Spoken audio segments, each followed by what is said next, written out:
Hello everyone, सुअन्नप्रभामध्ये आपले स्वागत आहे. काल मी तुमच्यासोबत भोगीच्या भाजीचे प्रिपरेशन शेअर केले होते आणि आज मी तुम्हाला म्हणाले होते की भाजी झाल्यानंतर त्याचा फोटो मी तुमच्यासोबत शेअर करीन.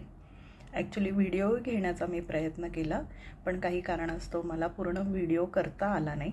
त्यामुळे मी तुमच्यासोबत आज हा भोगीच्या भाजीचा ॲक्च्युअल व्हिडिओ शेअर करू शकत नाही आहे.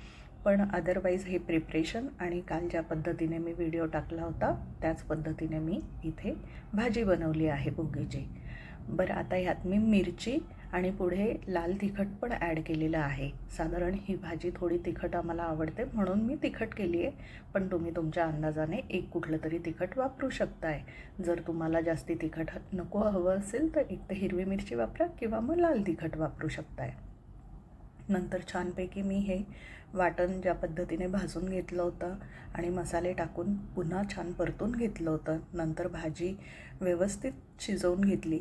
साधारण एक अर्धा तास सगळ्या भाज्या शिजायला वेळ लागतो, कारण त्यात हरभरा आहे, पावटा आहे, हे थोडे ओले कडधान्य आहेत ॲक्च्युली. सो ते थोडा वेळ घेतात. वांगं तर शिजतं, त्यामुळे वांगं थोडंसं अर्धी भाजी शिजत आल्यानंतरच टाकावं, म्हणजे वांगं छान राहतं, नाही तर त्याचा गाळ होतो.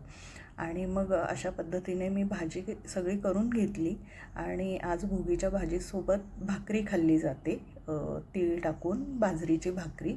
सो ती भाकरी पण तुम्ही इथे बघू शकताय. भाकरी केली आहे, कांद्याची पात ठेवली आहे तोंडी लावण्यासाठी. सो अशा पद्धतीने आपली भोगीची भाजी ही प्लेट तयार.